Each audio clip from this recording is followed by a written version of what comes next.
Hello, and welcome back to another Sassilization update video.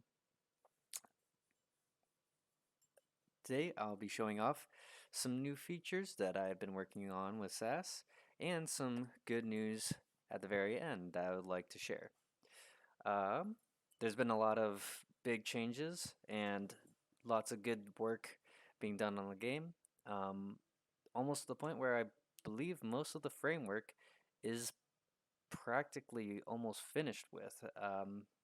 I'll be touching things up here and there, but soon enough, I'll be adding a lot more polish to the game to make it look nice, and um, from there, we'll see how it goes. So, the first thing I wanted to uh, mention was off from my previous video, I have been working on the fighting mechanics, and I have uh, definitely improved it and um, made them a lot more functional. Are there still bugs with it? Yes, and there'll probably always be bugs, but those are things I'll be ironing out and constantly being trying to improve, since that is a key component of the game. But other than that, it is very functional, and it'll just take more actual play testing to find those bugs. So that's the first big part. I can't really showcase it right now because I don't have another person demonstrate it with me, but I will do more play tests later on, and that'll coincide with the news that I have later on. So with that, I'm going to move on to the next big development that I've been working on. The next big thing is a chat box. That's something I mentioned previously on the last update video. So let me get a session up and running, and I will show you the chat boxes and how they work.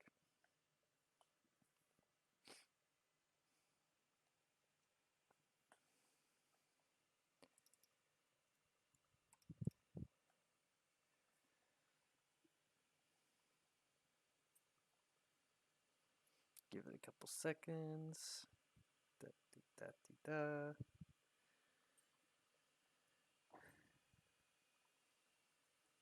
Big blue, and we'll have purple. All right.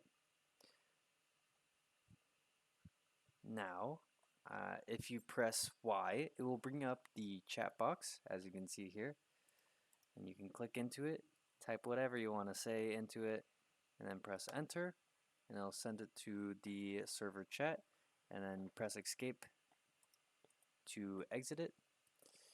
And now if I tab into the other character, and he also presses Y, you'll see that the message was sent to him and received. And this goes vice versa. So, not exactly like perfect. There are some things I still need to figure out because I don't know. I'm sure there's some way to do it. I'm just not an expert with widgets. But for now, this is a very good and functioning chat box, which I'm happy with, and I know where to improve upon it uh, in future dates. But for now, this is something I will leave it at. All right, escape from that. So that was a big first major update. Um, the other thing I wanted to showcase was an update to the widget. When you try to spawn in a building or a pawn that was not that you did not have enough resources to spawn. So I've been adding in some resource checks. So anytime you try to spawn a building or a unit, it detracts from your resource count and will spawn the unit.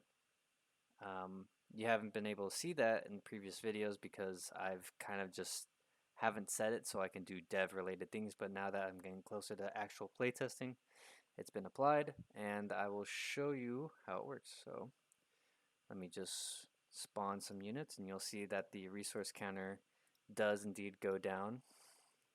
Now if I try to spawn one more unit, I get a little message on the top of my screen that says invalid resources, and then it goes away slowly.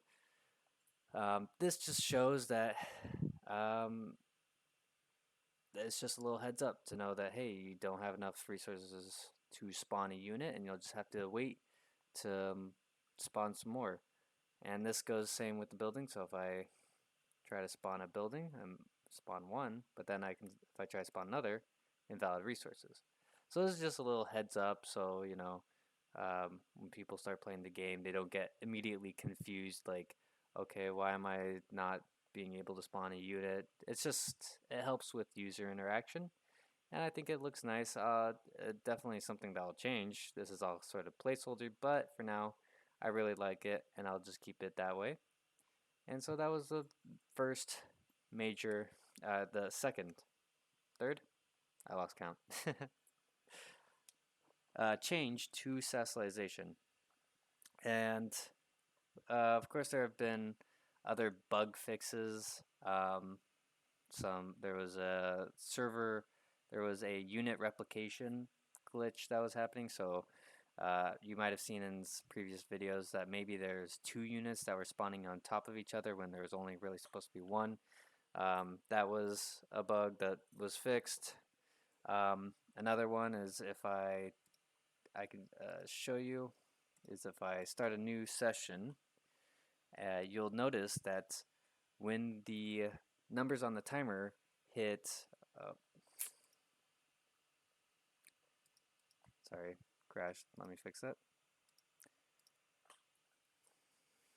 When the numbers hit a single digit rather than being double digit, it wouldn't add a zero in front of it on the seconds timer. For the minutes, it was fine. There was a need to have a zero in front of uh, the single digits, but for the seconds, it didn't add a zero right here, and so it just looked funny, which it shouldn't be that way. But if both sides ready up, you'll notice that it does indeed add a zero, so it's just a little nice quality of life uh, bug patch.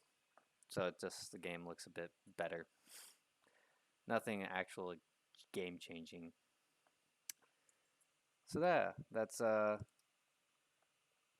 thing. And then the last thing was just adding a back button to the options menu. Because during some play testing, uh, there if you did click the options tab and there was no back button, so you'd just be eternally stuck in there until you close the game. So that's been fixed. Um, Other than that, that's really all the major changes. It's doesn't seem like a lot, but it did take quite a lot of work, and well, hopefully now things will be rolling out at a much faster pace now that most of the framework is done. I will be trying to contact a Blender model artist to get some basic placeholder models. Um, and over the next couple weeks, I'll be having to brainstorm ideas on art style, art direction, and theme. A theme for a themage for themage. I'm not even sure if that's a word. Theme for the game. So all the art can actually correlate with each other. Um, Other than that, last thing I wanted to say, and major is a major change or push forward for the game is that uh, Sassilization does officially have its own Steam app ID. It's been approved, and I'll now be pushing forward builds onto the Steam platform and allowing certain people beta keys to help me play and bug test the game and make sure everything's functioning. And uh, hopefully that will greatly improve what a list of things that I need to improve for the game and overall just help with the quality of playstyle. And it'll give me a good idea on like what I can, what I should fix, what I should add in future dates, and hopefully it'll just be fun. So other than that, um, those are the major changes and the major steps forward. And For the future, I'll still be constantly working on the game and pushing out as much updates and videos as much as I can. Um, but hopefully, this is a good step forward. I know I keep saying that for Sassilization, and I really want this to be a fun game that people can enjoy. I think that'll be it. Thanks again for watching the update video, and uh, I will see you all in the next update video. Thanks again for watching. Bye.